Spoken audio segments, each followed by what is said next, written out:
അസ്അലുക മുറാഫഖതക ഫിൽ ജന്ന, നബിയേ അങ്ങയുടെ കൂടെ സ്വർഗത്തിൽ ഇരിക്കാൻ എനിക്കൊരു അവസരം വേണം. നാളെ സ്വർഗത്തിൽ കടന്നാൽ മാത്രം പോരാ, അങ്ങയുടെ കൂടെയായിരിക്കണം നബിയേ. അതൊരു ചോദ്യമാണ്. അവ ഗൈറ ദാലിക്, നിങ്ങളുടെ കൂട്ടുകാരൊക്കെ സമ്പത്ത് വേണം, പൈസ തരൂ നബിയെ, കാശ് തരൂ എന്ന് ചോദിക്കുമ്പോ നിങ്ങൾ ചോദിച്ചത് അതല്ലല്ലോ. റബീഅത്ത് ഇബ്നു കഅബുൽ അസ്ലമി, നിങ്ങൾക്ക് മറ്റെന്തെങ്കിലും വേണോ? വേണ്ട നബിയെ, എനിക്ക് ഇതാണ് വേണ്ടത്. അസ്അലുക മുറാഫഖതക ഫിൽ ജന്ന, എനിക്ക് അങ്ങയുടെ കൂടെ സ്വർഗത്തിൽ കൂടെ ഇരിക്കണം. അതാണ് ഒരു മുസ്ലിമിന്റെ ലക്ഷ്യമാവേണ്ടത്, ഉന്നതങ്ങളിലേക്ക് നോക്കാൻ കഴിയുക. നിബിതങ്ങൾ പറഞ്ഞു, നിങ്ങൾക്കത് ലഭിക്കും. ഫഅഇന്നി അലാ ദാലിക ബികസറത്തി സുജൂദ്, സുജൂദ് വർദ്ധിപ്പിച്ചുകൊണ്ട് നിങ്ങൾ എന്നെ സഹായിക്കണേ എന്ന് പരിശുദ്ധ റസൂലുള്ളാഹി സ്വല്ലല്ലാഹു അലൈഹി വസല്ലം. സാബിഖൂ ഇലാ മഗ്ഫിറത്തിൻ മിർ റബ്ബിക്കും വജന്നത്തിൻ അർളുഹാ കഅർളിസ് സമാഇ വൽ അർള്. സാബിഖൂ, നിങ്ങൾ മത്സരിക്കേണ്ടവരാണ്. സബഖ്, സാബിഖ്, നമ്മുടെ തങ്ങളുടെ പേര് സാബിഖ് അലി തങ്ങളാണ്, ശിഹാബ് തങ്ങൾ. സ്വാദിഖ് അലി തങ്ങൾ ഉള്ളതുകൊണ്ട് പെട്ടെന്ന് കൺഫ്യൂഷൻ ആയിപ്പോകും. സാബിഖ്, മുന്നോട്ടാണ്. സാബിഖുൻ ഇലൽ ഖൈറാത്ത്, നന്മയിലേക്ക് മുന്നോട്ട് ഓടിയെത്തുക എന്നാണ് ആ വാക്കിന്റെ അർത്ഥം.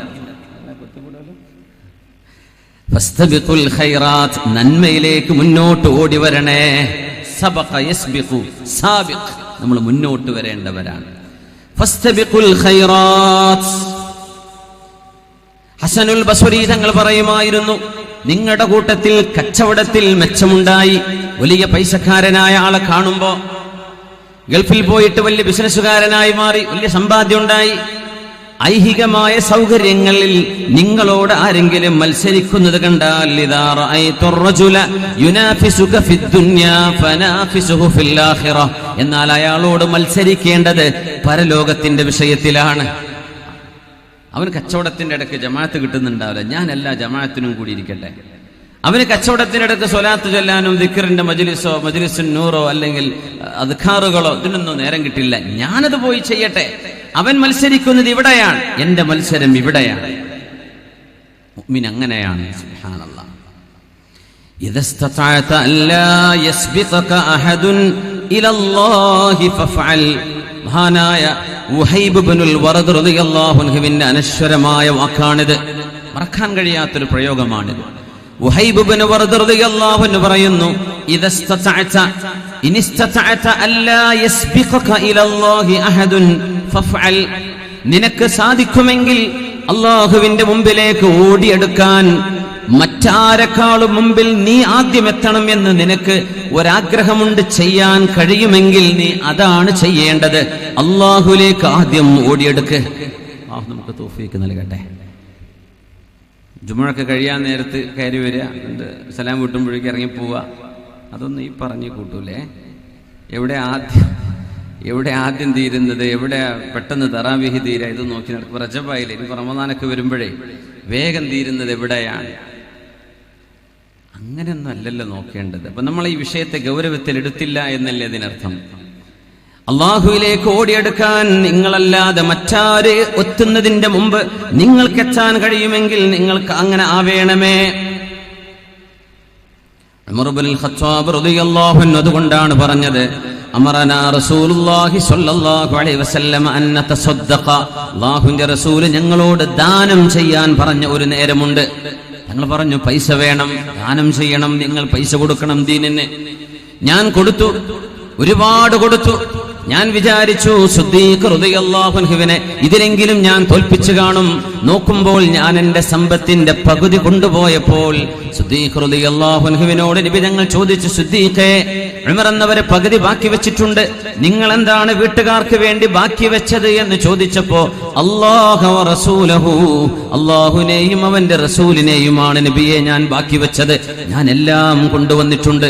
എനിക്ക് തോന്നി സിദ്ദീഖിനോട് മത്സരിച്ചാൽ റളിയല്ലാഹു അൻഹു എനിക്ക് ജയിക്കാൻ കഴിയില്ല. സാബിഖും ബിൽ ഖൈറാത്ത്. അബ്ദുല്ലാഹി ഇബ്നു മസ്ഊദ് റളിയല്ലാഹു അൻഹു രോഗിയായി കിടക്കുന്നു. അവസാന നേരം, ലോകത്തോട് വിട പറയാൻ പോകുന്ന നേരം. അതഅജബൂന മിൻ ഖിഫത്തി സാഖി. فوالذي نفسي بيده لهما أثقل في الميزان عند الله من جبل أحد എന്ന് പരിശുദ്ധ നബി തങ്ങൾ പറയുമായിരുന്ന അബ്ദുല്ലാഹ് ഇബ്നു മസ്ഊദ് റളിയല്ലാഹു അൻഹു മെലിഞ്ഞ ചെറിയൊരു മനുഷ്യനായിരുന്നു. ഖുർആൻ വ്യാഖ്യാതാക്കളുടെ നേതാക്കന്മാരിൽ, ഖുർആനിന്റെ ആലിമീങ്ങളിൽ, മുഫസ്സിറുകളിൽ എണ്ണുന്ന മഹാൻ, ആലിമുൻ മിൻ ഉലമാഇ സ്വഹാബ, സ്വഹാബികളിലെ ആലിമായി അറിയപ്പെടുന്ന ഖാരിഉൽ ഖുർആൻ ഇബ്നു അബ്ദ് എന്ന് നബി തങ്ങൾ പറഞ്ഞ മഹാനായ അബ്ദുല്ലാഹ് ഇബ്നു മസ്ഊദ് റളിയല്ലാഹു അൻഹു മരിക്കാൻ കിടക്കുകയാണ്. ഷഖീഖ് ഇബ്നു അബ്ദുല്ലാഹി തങ്ങൾ പറയുന്നു, മഹാൻ കരയാൻ തുടങ്ങി. ഇബ്നു മസ്ഊദ് എന്നവർ കരയുകയാണ്. ഒരു മരത്തിൽ കയറിയിട്ട് നബി തങ്ങൾക്ക് വേണ്ടി ഒരു അറാഖിന്റെ ഒരു കമ്പ് പൊട്ടിക്കാൻ വേണ്ടി മരമുകളിൽ കയറിയപ്പോ കാറ്റടിച്ചപ്പോ മരത്തിനൊപ്പം ഇബ്നു മസ്ഊദ് എന്നവരും ആടുന്നത് കണ്ടപ്പോ ശരീരം മെലിഞ്ഞ ഭാരമില്ലാത്ത കാലുകൾ കണ്ട് ചിരിച്ചപ്പോഴാ നബി തങ്ങൾ പറഞ്ഞത്, നിങ്ങൾ ആ കനമില്ലാത്ത കാലിലേക്കാണോ നോക്കുന്നത്? ആ രണ്ട് കാലുകൾ നാളെ അല്ലാഹുവിന്റെ മീസാനിലേക്ക് വെച്ചാൽ ഉഹദ് മലയേക്കാൾ അതിന് ഭാരമുണ്ട് എന്ന് ആശയങ്ങളെ നോക്കാൻ പഠിപ്പിച്ചു നബി തങ്ങൾ സ്വല്ലല്ലാഹു അലൈഹി വസല്ലം. ഒരു മനുഷ്യന്റെ പ്രത്യക്ഷ ഭാരത്തിലേക്കല്ല, അകത്തിരിക്കുന്ന കനം, ഹൃദയത്തിനുള്ളിലെ വെളിച്ചം, ജ്ഞാനത്തിന്റെ കരുത്ത്, ഈമാനിന്റെ പ്രഭ, ഇതകത്തുള്ള ഒരാളുടെ ശരീരം മെലിഞ്ഞെങ്കിൽ എന്താ, കൈകാലുകൾ ഇല്ലെങ്കിൽ എന്താ, അംഗവൈകല്യം സംഭവിച്ചെങ്കിൽ എന്താ, വാർദ്ധക്യം പിടിച്ചെങ്കിൽ എന്താ, ഈമാനുണ്ടെങ്കിൽ അതഅജബൂന മിൻ ഖിഫത്തി സാഖൈ, ആ കാലുകളുടെ വണ്ണം കുറവ് കണ്ട് നിങ്ങൾ അത്ഭുതപ്പെട്ട് ചിരിക്കുകയാണോ? വല്ലാഹി, അല്ലാഹുവിനെ തന്നെയാണ് സത്യം, നാളെ പരലോകത്ത് ജബൽ ഉഹദിനെക്കാളും ആ കാലുകൾക്ക് ഭാരമുണ്ട് എന്ന് പരിശുദ്ധ റസൂൽ സ്വല്ലല്ലാഹു അലൈഹി വസല്ലം. ഇബ്നു മസ്ഊദ് എന്നവർ കരയുന്നു. ആളുകൾ പറഞ്ഞു, ഇബ്നു മസ്ഊദേ, നിങ്ങൾ എന്തിനാണ് ഈ മരണസമയത്ത് കരയുന്നത്? എന്തിനാ കരയുന്നത്? എന്തിനാ വിഷമിക്കുന്നത്? അബ്ദുല്ലാഹ് ഇബ്നു മസ്ഊദ് റളിയല്ലാഹു അൻഹു കരഞ്ഞപ്പോ, എന്തിനാണ് നിങ്ങൾ കരയുന്നത് എന്ന ചോദ്യം വന്നു.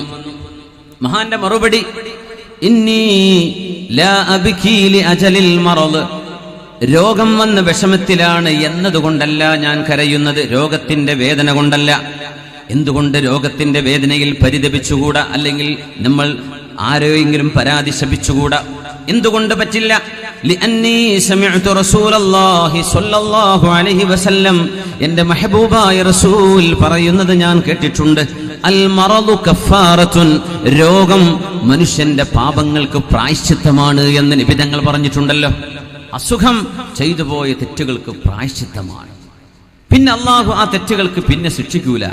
ആ പാപത്തിൽ നമ്മൾ അള്ളാഹുവിനെ പഴിചാരരുത്. നമ്മൾ ആരെയും, ഡോക്ടർമാരെയോ അല്ലാത്തവരെയോ നാടിനെയോ കുറ്റം പറയരുത്. നമ്മളത് ക്ഷമിച്ചുകൂടിയാൽ കഫാറത്തുൻ, അത് പ്രായശ്ചിത്തമല്ലേ? പക്ഷേ ഞാൻ കരയാനുള്ള കാരണം, ഇന്നമാ അബ്കി അന്നഹു അസ്വാബനി അലാ ഹാലി ഫത്ര, ഞാൻ ഒന്നും ചെയ്യാൻ കഴിയാതെ വാർദ്ധക്യത്തിന്റെ അവശതയിൽ എണീറ്റ് നടക്കാൻ പോലും കഴിയാത്ത ഈ അവസ്ഥയിലാണല്ലോ എനിക്ക് രോഗം വന്നത്. വലം യുസുബിനി ഫീ ഹാലി ഇജ്തിഹാദിൻ, ഞാൻ അധ്വാനിച്ച് ഓടി നടക്കുന്ന ഒരു സമയത്തല്ലല്ലോ, ഓടി നടക്കുന്ന സമയത്തല്ലല്ലോ അസുഖം വന്നത്. ഞാൻ ഒന്നിനും കഴിയാതെ വാർദ്ധക്യത്തിന്റെ അവശതയിലായിരിക്കുമ്പോഴാണല്ലോ വന്നത്. അതിനാണ് ഞാൻ കരയുന്നത്.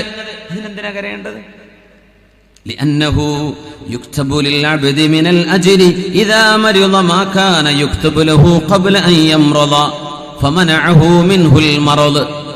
കർമ്മങ്ങൾ ചെയ്ത് ഓടിച്ചാടി നടക്കുന്ന സമയത്ത്, നന്മകൾ ചെയ്ത് നടക്കുന്ന സമയത്ത് ഒരസുഖം വന്നൊരാൾ കിടപ്പിലായി പോയാൽ, ആരോഗ്യമുള്ള സമയത്ത് ആ ചെയ്ത നന്മകൾ, അതേ നന്മകൾ ചെയ്ത പ്രതിഫലം ഈ രോഗിക്ക് അല്ലാഹു നൽകുമെന്ന് നബി തങ്ങൾ പറഞ്ഞിട്ടുണ്ട് സ്വല്ലല്ലാഹു അലൈഹി വസല്ലം. ഓടിച്ചാടി നടക്കുന്ന ഒരാളെ പെട്ടെന്നൊരു ആക്സിഡന്റ് ആയി, ആ എന്തെല്ലാം അധ്വാനം ചെയ്തോ ആ കിടന്ന കിടപ്പിൽ അല്ലാഹു അവരുടെ അക്കൗണ്ടിലേക്ക് ഇങ്ങനെ കൊടുത്തുകൊണ്ടിരിക്കുകയാണ്. പക്ഷേ ഒന്നും ചെയ്യാൻ പറ്റാത്തവർക്ക് എന്ത് എഴുതാനാണ്? എന്റെ വിഷമം അതാണ്.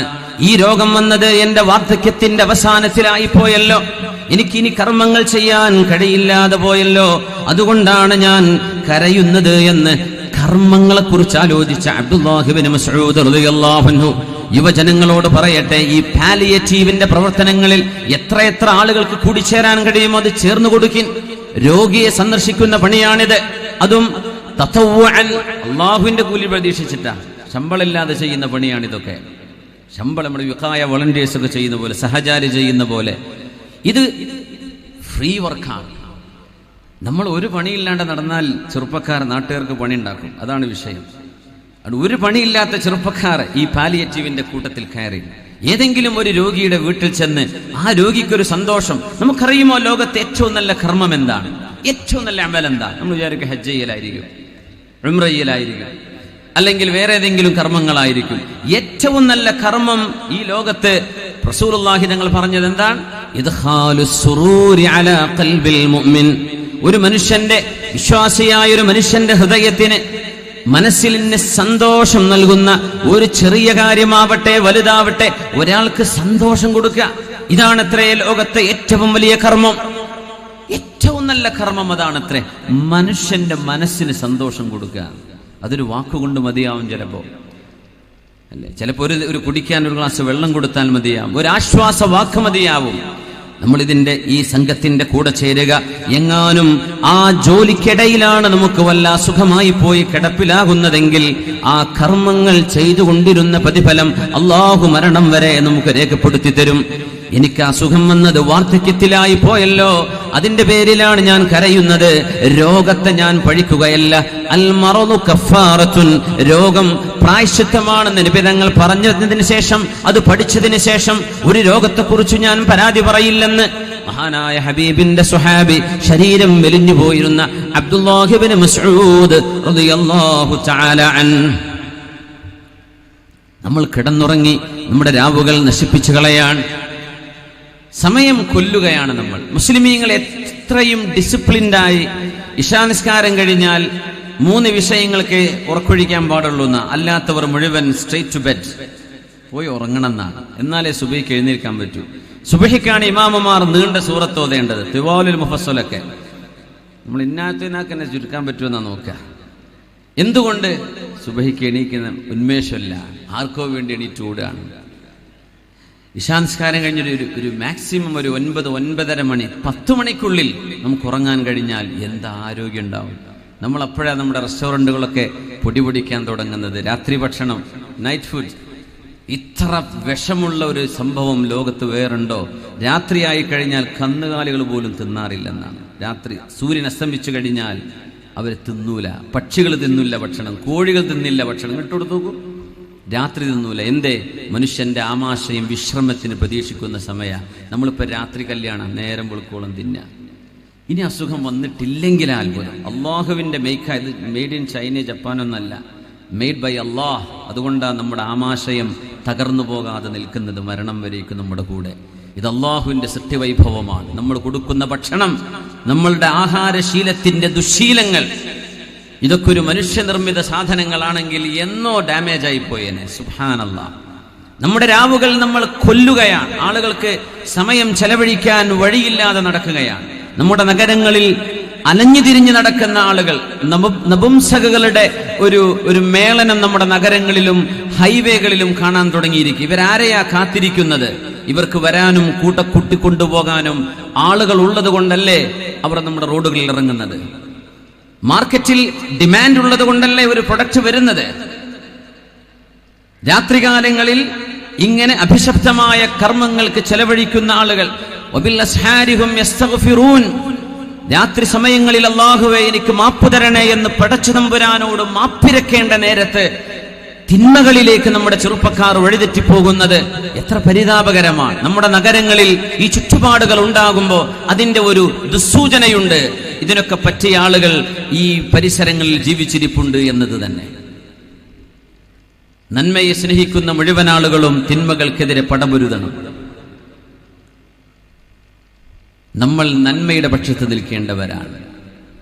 രാത്രി ഉറങ്ങി തീർന്നതിന്റെ പേരിൽ സങ്കടപ്പെടുന്ന മഹാന്മാരുണ്ടായിരുന്നു എന്നാണ്. പടച്ചവനെ, കർമ്മങ്ങൾ ചെയ്യാൻ കഴിഞ്ഞില്ലല്ലോ, നല്ല കാര്യങ്ങൾ ചെയ്യാൻ.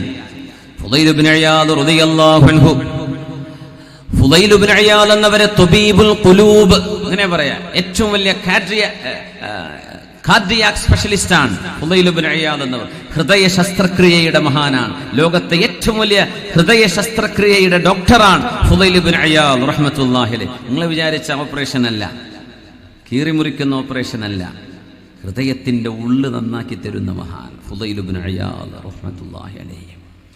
അദ്റക്തു അഖ്വാമൻ യസ്തഹയൂന മിനല്ലാഹി ഫീ സവാദിൽ ലൈലി മിൻ തൂലിൽ ഹജ്ആ.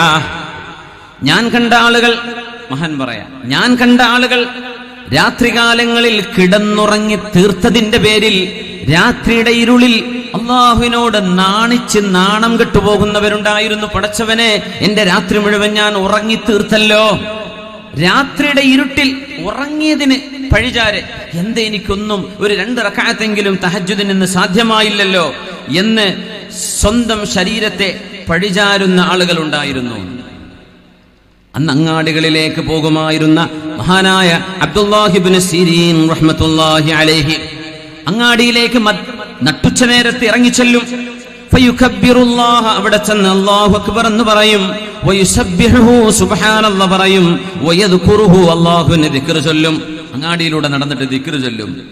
അപ്പൊ ആളുകൾ ചോദിക്കുക, എന്താ ഇപ്പത് ഈ നേരത്തെ ഉസ്താദ് എന്താ അങ്ങാടിയിലൂടെ നടക്കുന്നത്? ഇന്നഹാ സഅതു ഗഫലത്തിൻ നാസ്, ജനങ്ങൾ അല്ലാഹുവിനെ മറന്നു പോകുന്ന ഒരു നേരമല്ലേ ഇത്? ഈ അങ്ങാടിയുടെ ഇടയിൽ, കച്ചവടത്തിന്റെ ഇടയിൽ കച്ചവടക്കാരെ നുണ പറയാൻ നോക്കും. കസ്റ്റമർ അവരുടെ വകയായിട്ട് ചെയ്യാൻ പറ്റുന്ന അവരുടെ വക. അങ്ങനെ നുണകളും തിന്മകളും വർദ്ധിക്കുന്ന ഇടമായതിന്റെ പേരിൽ അങ്ങാടികൾ അള്ളാഹുവിന്റെ ദൃഷ്ടിയിൽ ഏറ്റവും മോശപ്പെട്ടതാണെന്ന് പരിശുദ്ധ റസൂലുള്ളാഹി തങ്ങൾ പഠിപ്പിക്കുകയാണ്. അങ്ങാടിക്ക് ഇറങ്ങാണ്ടിരിക്കാൻ പറ്റൂലല്ലോ, അത് വിചാരിച്ച് ഇറങ്ങണം. ഇറങ്ങുമ്പോൾ ഒരു ദിക്ർ ചൊല്ലണം. എന്നാലേ ലാ ഇലാഹ ഇല്ലല്ലാഹു വഹ്ദഹു ലാ ശരീക ലഹ് ലഹുൽ മുൽക്കു വലഹുൽ ഹംദു യുഹ്യി വയുമീതു വഹുവ ഹയ്യുൻ ലാ യമൂത് ബിയദിഹിൽ ഖൈർ വഹുവ അലാ കുല്ലി ഷൈഇൻ ഖദീർ. 10 ലക്ഷമാണ് അതിന്റെ കൂലി. പരിശുദ്ധ നബി തങ്ങൾ പറയും. സ്വഹീഹായ ഹദീസാണ്, വളരെ പ്രബലമായ ഹദീസാണത്. ഈ ദിക്ർ ടൗണിലേക്ക് പോകുമ്പോൾ, നമ്മൾ ബൈക്ക് എടുത്ത് പോവാൻ, കാർ എടുത്ത് പോവാൻ, ബസ് കയറി പോവാൻ, ഒരു നഗരത്തിലേക്ക് കയറി ചൊല്ലുമ്പോൾ ചൊല്ലണമെന്നാണ്. അബ്ദുല്ലാഹി ഇബ്നു ഉമർ എന്നവരെ വെറുതെ മദീനയുടെ അങ്ങാടിയിലേക്ക് വരും, എന്നിട്ട് ഈ ദിക്ർ ചൊല്ലി തിരിച്ചു പോകും. ഒന്നുമില്ല, അങ്ങാടി കയറുമ്പോൾ ചൊല്ലാൻ 10 ലക്ഷല്ലേ കൂലി.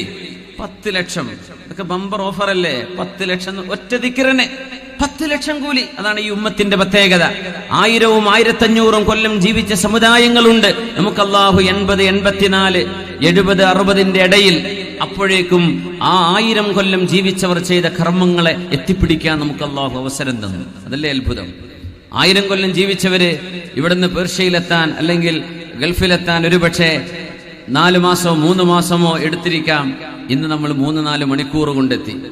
അവരന്ന് ചെയ്തത് ഇന്ന് നമുക്ക് ചെയ്യാൻ അല്ലാഹു സമയം കുറച്ചു, സൗകര്യം കൂട്ടി തന്നു. സുബ്ഹാനല്ലാഹ്, അല്ലാഹുവിന്റെ നീതിയാണത്, പടച്ചതമ്പുരാന്റെ നീതിയാണത്. സുബ്ഹാനല്ലാഹ്.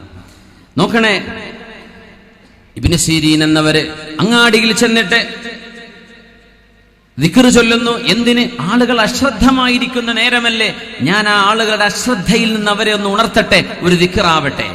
അബ്ദുല്ലാഹി ഇബ്നു ഉമർ എന്നവരെ 10 ലക്ഷം കൂലിയുള്ള ദിക്ർ കിട്ടാൻ ഒന്നും വാങ്ങിക്കാനില്ല, വെറുതെ അങ്ങാടിയിലേക്ക് ഇറങ്ങി ചെല്ലുന്ന ലാ ഇലാഹ ഇല്ലല്ലാഹ് വഹ്ദഹു ലാ ശരീക ലഹ് ലഹുൽ മുൽക്കു വലഹുൽ ഹംദു യുഹ്യി വയുമീതു വഹുവ ഹയ്യുൻ ലാ യമൂതു ബിയദിഹിൽ ഖൈർ വഹുവ അലാ കുല്ലി ഷൈഇൻ ഖദീർ. ദുആ ഉസ്സൂഖ്, മാർക്കറ്റിന്റെ മുമ്പിലൊക്കെ എഴുതി വെക്കണം എന്നാണ്. ഷോപ്പിന്റെ മുമ്പിലൊക്കെ ഒന്ന് വെറുതെ സ്റ്റിക്കർ ഒട്ടിച്ചു വെക്കുക. ആരെങ്കിലും കണ്ടു ചൊല്ലിയാൽ ആ 10 ലക്ഷം കിട്ടൂലേ? ഷോപ്പിംഗ് മാളൊക്കെ ഉണ്ട്, അതിന്റെ എൻട്രൻസിൽ ഈ ദിക്ർ എഴുതി വെക്കുക. ആരെങ്കിലും ഇത് നോക്കുന്നവരുണ്ടെങ്കിൽ കണ്ട് ചൊല്ലിക്കോട്ടെ, ഒരു നന്മയല്ലേ? ഒറ്റ ദിക്റിന് 10 ലക്ഷം. എന്തേ? അശ്രദ്ധമായിരിക്കുന്ന നേരമാണത്. അവിടെ നമ്മൾ അല്ലാഹുവിനെ ഓർക്കുക. കാര്യം കഴിഞ്ഞാൽ തിരിച്ചു വരിക. ഒരു ടൗണിലേക്ക്, ഒരു അങ്ങാടിയിലേക്ക് ആദ്യം ചെല്ലുന്ന ആളും ഒരു ടൗണിൽ നിന്ന് അവസാനം പോരുന്ന ആളും നിങ്ങളാവരുത് എന്ന് നബി തങ്ങൾ പറഞ്ഞിട്ടുണ്ട് സല്ലല്ലാഹു അലൈഹി വസല്ലം. ആദ്യം പോയി വീട് തുറക്കണ്ട, അതാരെങ്കിലും തുറന്നോട്ടെ. ഒരു ടൗണിലേക്ക് ആദ്യം ചെല്ലുക അതിരാവിലെ, അല്ലെങ്കിൽ അവസാനം പീടിക പൂട്ടി പോരാ. ഇത് രണ്ടും നിങ്ങളാവരുത്. അതിന് വേറെ ആൾക്കാരുണ്ടാവും, നിങ്ങളാവാഞ്ഞാൽ മതി. വേറൊന്നും കേൾക്കാത്ത ആൾക്കാരുണ്ടാവും അതിന്, ഇൻഷാ അല്ലാഹ്. എന്തേ? അത് അത്ര നല്ല സ്ഥലമല്ല. നിങ്ങൾക്ക് അല്ലാഹുവിനെ ഓർക്കാൻ മറന്നുപോകുന്ന നേരമാണ്. ഏതൊരു വിഷയത്തിലും തമ്പുരാനെ കുറിച്ച് ഈ ഓർമ്മയില്ലെങ്കിൽ ഈ ജീവിതത്തിന് എന്തർത്ഥം? മുഅ്മിനെ, നമ്മൾ വെറും കച്ചവടം ചെയ്ത് വീടുണ്ടാക്കി കുട്ടികളെ കെട്ടിച്ച് വണ്ടി വാങ്ങി നടന്ന തീരോ? ഇത്രയേ ഉള്ളോ ജീവിതം? ഈ ജീവിതത്തിന്റെ ഒരു അർത്ഥമില്ലേ? ഇങ്ങനെയൊക്കെ ഭക്ഷണം കഴിച്ച് ജീവിക്കണം. വരുമാനമാണ്. എന്തിനു വരുമാനം? കുട്ടികൾക്ക് അന്നം വേണം, തിന്നണം. ഒക്കെ തിന്നിട്ടോ പിന്നെ ഇരിക്കാൻ സ്ഥലമാണ്. ഒക്കെ ഇരുന്ന് വീടിന്റെ ഉള്ളിലായി അന്നമുണ്ട്, വെള്ളം. ഇനി എന്താ ചെയ്യേണ്ടത്? ഒരു പണി. ആ പണി എന്താണ്? മഅരിഫത്തുല്ലാഹ്, അല്ലാഹുവിനെ അറിയലല്ലേ. പടച്ചതമ്പുരാനോടൊരു കണക്ഷൻ ഉണ്ടാവലല്ലേ. അതില്ലാതെ ഈ ജീവിതത്തിന് എന്തർത്ഥമാണുള്ളത്? ആ ഒരു ബന്ധം നമ്മളും സൃഷ്ടാവും തമ്മിൽ ഉണ്ടാക്കിയാൽ ഈ ലോകത്തിലെല്ലാം each and everything is fascinating. ഈ ലോകം നമുക്ക് സന്തുഷ്ടമായിട്ട് തോന്നും. ഈ ലോകത്തിന്റെ ഓരോ ചലനവും അല്ലാഹുവിലേക്ക് നമ്മൾ ബന്ധിപ്പിക്കുന്നതായി കാണാൻ. ഈ കണക്ഷൻ നഷ്ടപ്പെട്ടാൽ പിന്നെ നമ്മളും മൃഗങ്ങളും തമ്മിലൊരു വ്യത്യാസമുണ്ടോ? ഇല്ലല്ലോ. നമ്മൾ ഉന്നതങ്ങളിലേക്ക് നോക്കേണ്ടവരാണ്, ഉന്നതമായ കർമ്മങ്ങളെക്കുറിച്ച് ആലോചിക്കേണ്ടവരാണ്.